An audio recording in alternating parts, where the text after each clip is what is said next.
Good evening. This is All India Radio. I'm Anuja Kumar, and with me is Saira Mujtaba with the evening news.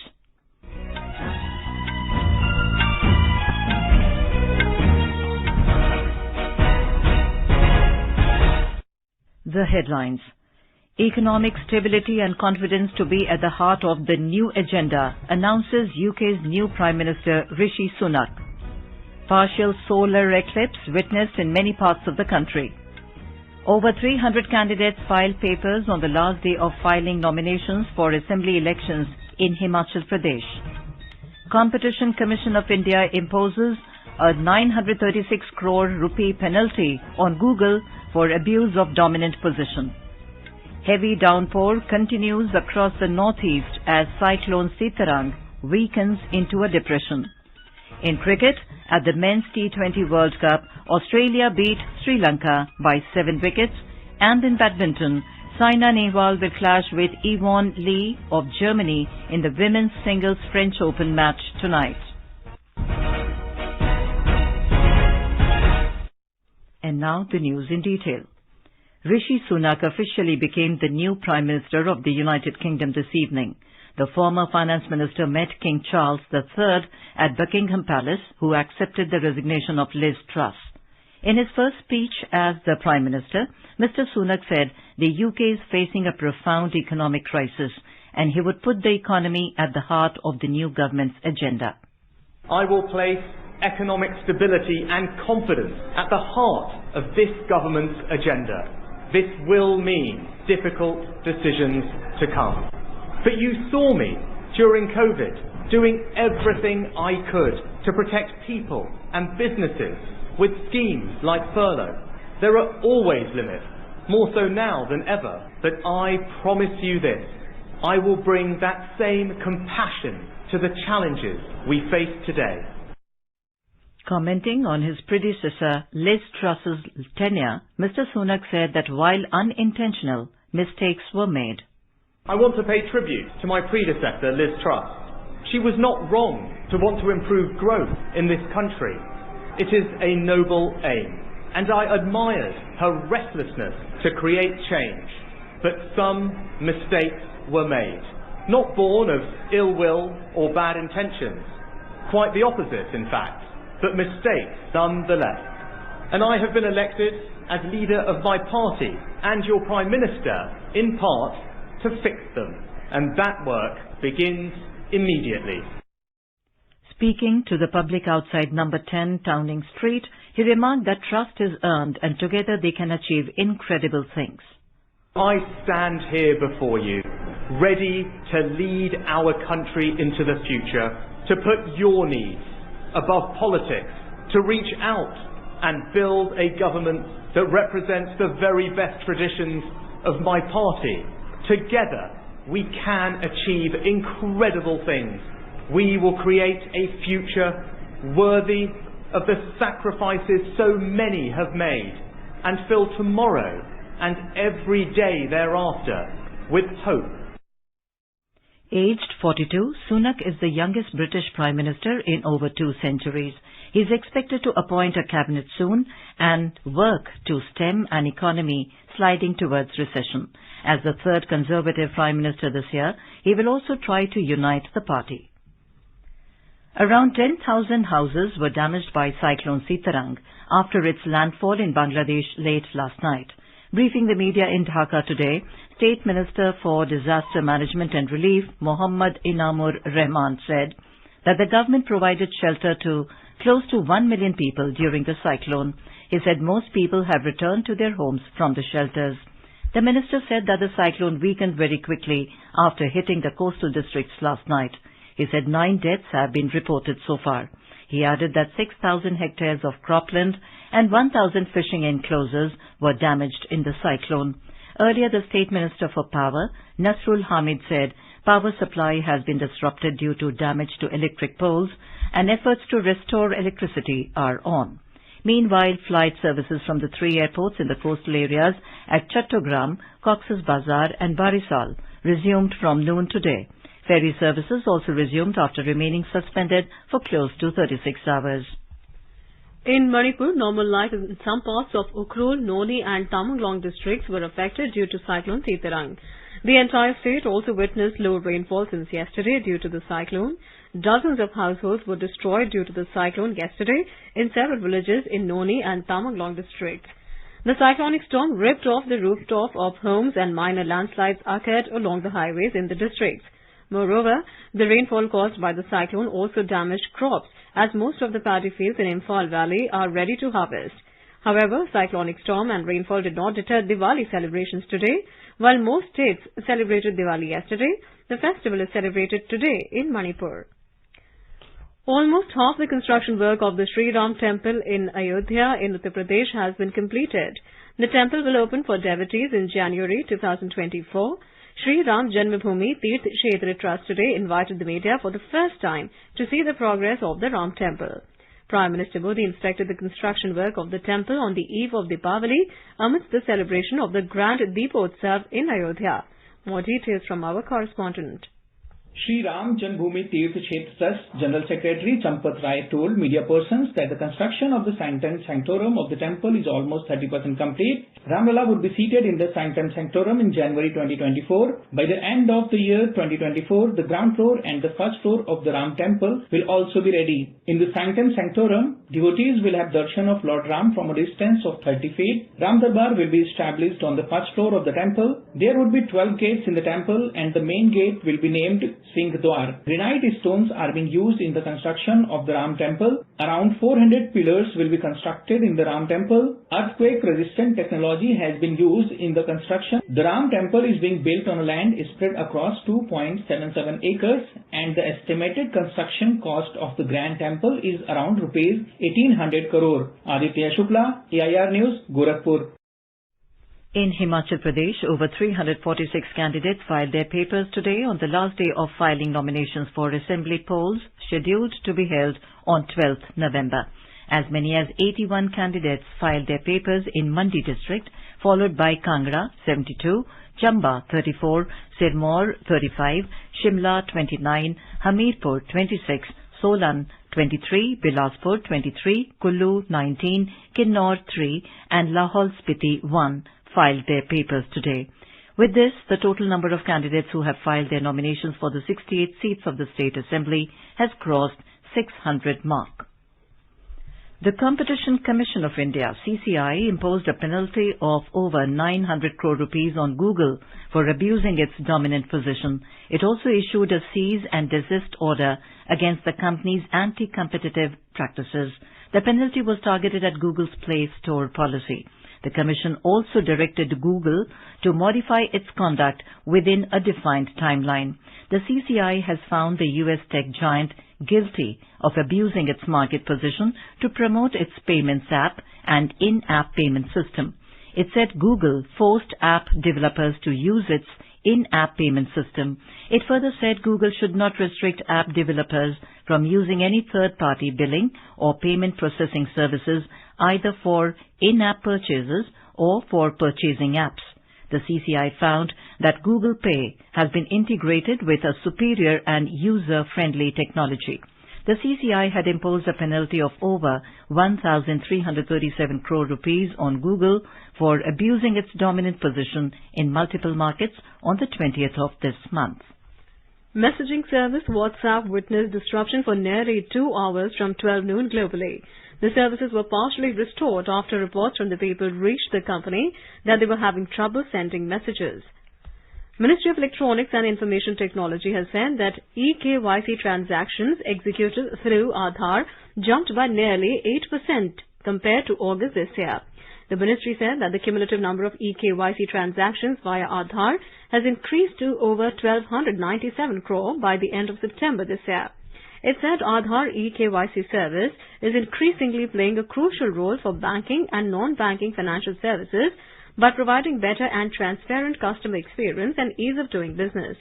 The ministry said that the digital ID is helping various ministries and departments in the centre and at states in improving efficiency, transparency and delivery of around 1,000 welfare services to the targeted beneficiaries. The United States has appointed Elizabeth Zones to serve as Charge d'Affaires in New Delhi. According to a media note issued by U.S. State Department on Monday, Jones recently served as the coordinator for the Afghan relocation efforts.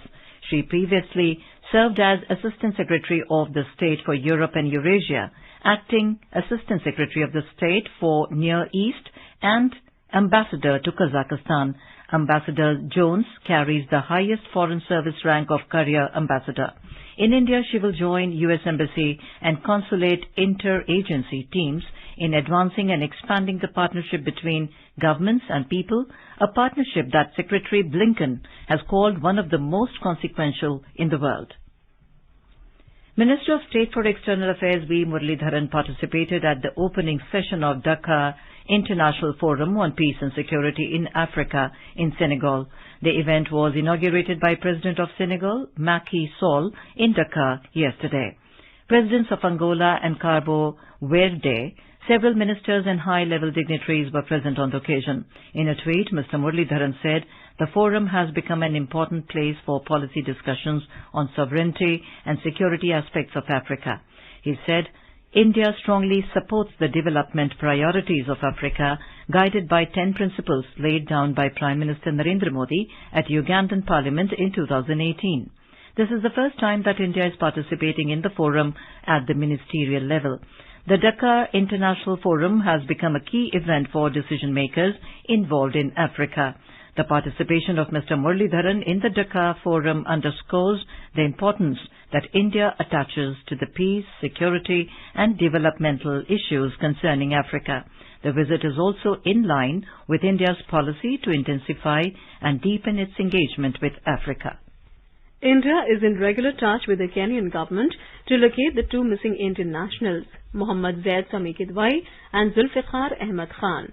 In response to media queries on the two Indian nationals missing in Kenya, External Affairs Ministry spokesperson Arindam Bagchi said, Indian High Commissioner in Nairobi, Namkya Khampa, called on Kenyan President William Ruto yesterday to convey the concern and request the expediting of investigations into the matter.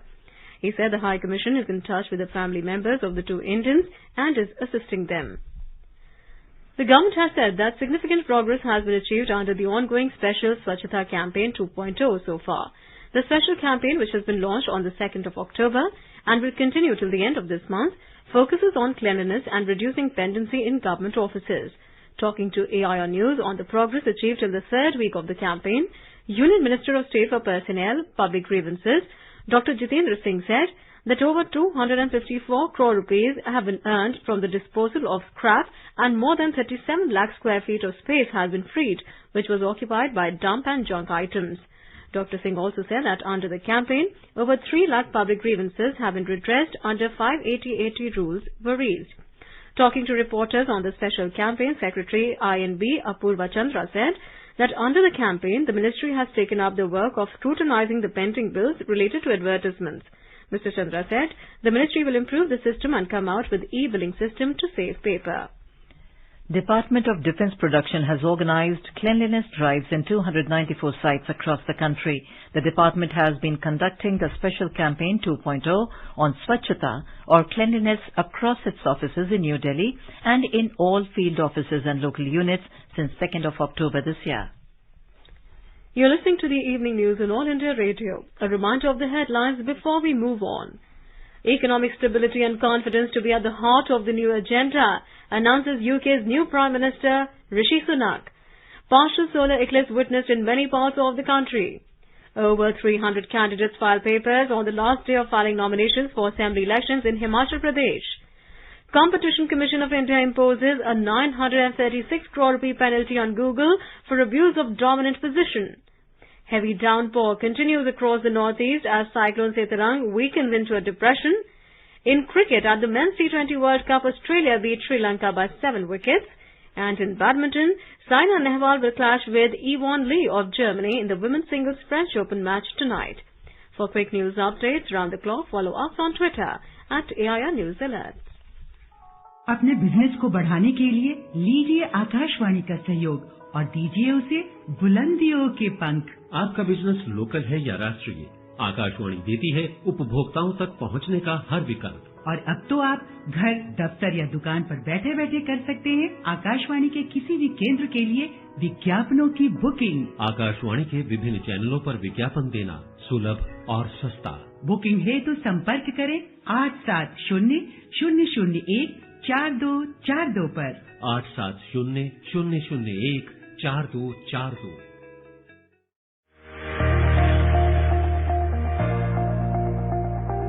अभ्यास एक ऐसा कार्यक्रम जो प्रतियोगी परीक्षाओं की तैयारी कर रहे विद्यार्थियों के लिए है।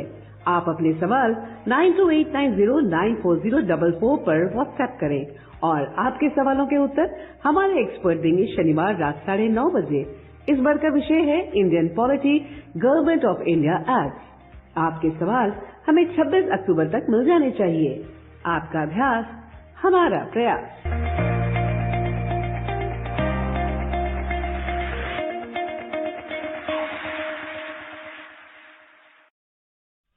Welcome back to the evening news on All India Radio. India and a few other countries witnessed a partial solar eclipse today. A partial solar eclipse is an eclipse in which the moon does not cover the sun completely. This makes the visible part of the sun appear as a crescent. Except some parts of the northeast, the celestial event was witnessed in most parts in the country. The solar eclipse began in the afternoon and was visible from 4:29 p.m. till sunset at 5:42 p.m. The cities where the partial solar eclipse was witnessed for longer than an hour include Dwarka, New Delhi, Mumbai, Ahmedabad, Surat, Pune, Jaipur, Indore, Thane, Bhopal, Ludhiana, Agra, Chandigarh, Ujjain, Mathura, Porbandar, Gandhinagar, Silvassa, Surat and Panaji. The eclipse was visible in the region covering Europe, the Middle East, northeastern parts of Africa, Western Asia, the North Atlantic Ocean and the North Indian Ocean. The next solar eclipse will be visible from India on the 2nd of August 2027. That will be a total solar eclipse. Vice President Jagdeep Dhankar said that India has become the 5th largest economy of the world. He expressed hope that by the end of this decade, the Indian economy will be included in 3 leading economies of the world. Addressing 85th annual function of Brahma Kumari Institution at Abu Road in Sirohi district of Rajasthan, the Vice President said that taking current speed of development into consideration, no doubt is there in India's becoming leader of the world. He urged the media to celebrate the rejuvenation of the country. धर्म promotes civility. इसकी शिक्षा बहुत जरूरी है और दुनिया में ये काम बखूबी ये संस्था कर रही है. After having an interaction, I bestowed full attention and I can tell you, this organization has unparalleled dimension and exemplifies the most valuable aspects and virtues not only of humanity but of entire living beings on the planet. Union Minister of State for Education and External Affairs Dr. Rajkumar Ranjan Singh visited Gandarbal in Central Kashmir on his 2-day visit under the central government's public outreach program today. The minister visited Sainik School, Manasbal, and while praising the faculty of the school for providing nourishment to the students, he advised them to develop young minds so that they can serve the country with full patriotism. While interacting with the students of the school during the interactive session, the minister said that Prime Minister Narendra Modi is focused on establishing an India-centric education system with the provision of quality education and equitable access to all students in a sustainable manner so that the education system in Jammu and Kashmir is at par with the other parts of the country. Moving on to sports, defending champions Australia defeated Sri Lanka by 7 wickets in their T20 World Cup Super 12 stage Group 1 match in Perth today. Chasing a target of 158 runs, Australia scored the required runs, losing 3 wickets in just 16.3 overs. An unbeaten 59 off 18 balls by Marcus Stoinis, studded with 4 boundaries and 6 sixes, was the highlight of the Australian innings. Earlier put into bat, Sri Lanka made 157 runs in the stipulated 20 overs, losing 6 wickets. For Sri Lanka, Pathum Nissank top scored with 40 runs, while Charit George contributed an unbeaten 38 runs. Hazelwood, Pat Cummins, Mitchell Starc, Ashton Agar and Glenn Maxwell bagged a wicket each for the Aussies. Australia lost their first game of the tournament to New Zealand while Sri Lanka beat Ireland by 9 wickets in their opening game of the tournament. In badminton, at the French Open, Indian pair of Ishan Bhatnagar and Tanisha Krasto lost to Japanese pair of Naru Shinoya and Koi Yamashita 13-21, 16-21 in the mixed doubles at Paris today. In the women's doubles, Teresa Jolly and Gayatri Gopichand also lost to Yongkholphan Kiterakul and Ravinda Pronjongjai of Thailand 21-23, 20-22. In the men's doubles, Satvik Sairaj Rankireddy and Chirag Shetty will take on the pair of Christo Popov, Toma Junior Popov. In the women's singles, Saina Nehwal will clash with Yvonne Lee of Germany. The match is scheduled to begin at 9:50 p.m. IST. Indian shuttlers Lakshya Sen and Kidambi Srikanth are set to clash in the men's singles opening round match in Paris tomorrow. Over the past 75 years since independence, India's largest public service broadcaster, All India Radio, has been the proverbial storyteller for crores of people across the country. All India Radio is celebrating 75 years of freedom with the series Azad Bharat Ki Baat Akashvani Ke Saath. It showcases the journey of India since independence in various walks of life through the storytelling of All India Radio. In today's episode, we bring you the story of India's quest for clean and green energy.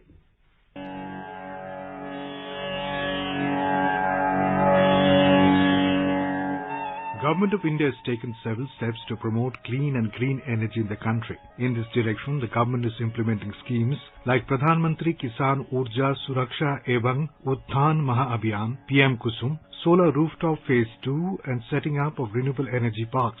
In his address at COP26 summit in Glasgow in November 2021, Prime Minister Narendra Modi highlighted 5 goals which he named Panchamrit to deal with climate change. Climate change पर इस वैश्विक मंथन के बीच मैं भारत की ओर से इस चुनौती से निपटने के लिए 5 अमृत तत्व रखना चाहता हूँ, पंचामृत की सौगात देना चाहता हूँ। पहला, भारत 2030 तक अपनी नॉन फोसिल एनर्जी कैपेसिटी को 500 गीगावाट तक पहुंचाएगा। दूसरा, भारत 2030 तक अपनी 50% एनर्जी रिक्वायरमेंट रिन्यूएबल एनर्जी से पूरी करेगा। तीसरा, भारत अब से लेकर 2030 तक के कुल प्रोजेक्टेड कार्बन एमिशन में 1 बिलियन टन की कमी करेगा। चौथा, 2030 तक भारत अपनी अर्थव्यवस्था की कार्बन इंटेंसिटी को 45% से भी कम करेगा। और पांचवा, वर्ष 2070 तक भारत नेट जीरो का लक्ष्य हासिल करेगा। ये पंचामृत क्लाइमेट एक्शन में भारत का एक अभूतपूर्व योगदान होंगे। During the last 8 years, India has witnessed the fastest rate of growth in renewable energy capacity addition among all large economies, with renewable energy capacity growing 1.97 times and solar energy expanding over 18 times. India has achieved the target of 40% of its installed electricity generation capacity from non-fossil energy sources, much ahead of the 2030 target. Now, the country's installed renewable energy capacity stands at more than 150 gigawatt, while the nuclear energy-based installed electricity capacity stands at 6.78 gigawatt. This brings the total non-fossil-based installed energy capacity to over 157 gigawatt, which is more than 40% of the total installed electricity capacity of around 392 gigawatt. The Prime Minister asserted that India is the only country delivering in letter and spirit the commitments under the Paris Agreement. At the UN climate meet, India once again highlighted that developed nations have not only failed to meet the $100 billion goal annually of support to developing nations since 2009, but also continue to present it as the ceiling of the ambition all the way to 2025. India also launched One Sun, One World, One Grid with an aim to harness solar energy wherever the sun is shining, ensuring that generated electricity flows to areas that need it most. Bharat ने दिखाया है कि पर्यावरण के साथ संतुलन रखते हुए भी तेज विकास संभव है। आज भारत वन वर्ल्ड, वन सन, वन ग्रिड के विजन के साथ पूरी दुनिया में को खास करके सूर्य ऊर्जा के क्षेत्र में प्रेरित कर रहा है। रिन्यूएबल एनर्जी के उत्पादन के मामले में आज भारत दुनिया के 5 टॉप देशों में अपनी जगह बना चुका है। India believes in the mantra Sarve Bhavantu Sukhina, which means happiness for all. सर्वे भवन्तु सुखिनः सर्वे भवन्तु सुखिनः सर्वे सन्तु निरामया।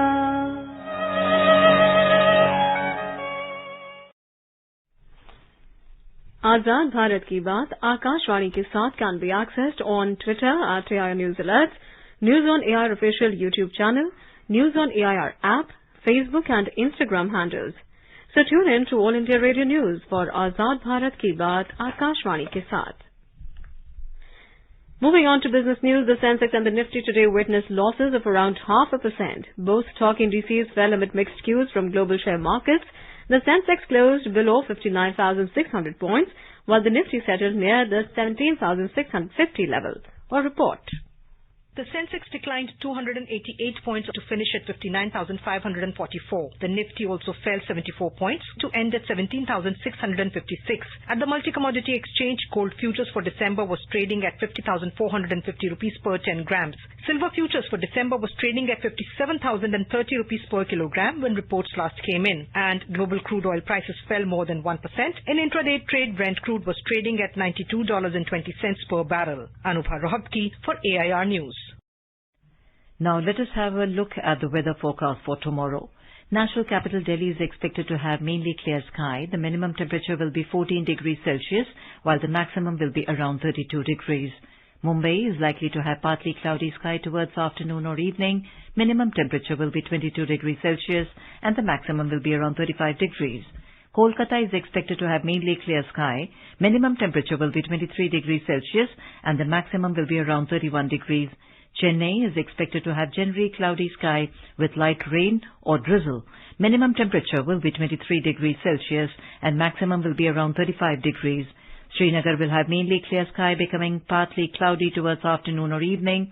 Minimum temperature will be 5 degrees Celsius and maximum will be around 22 degrees.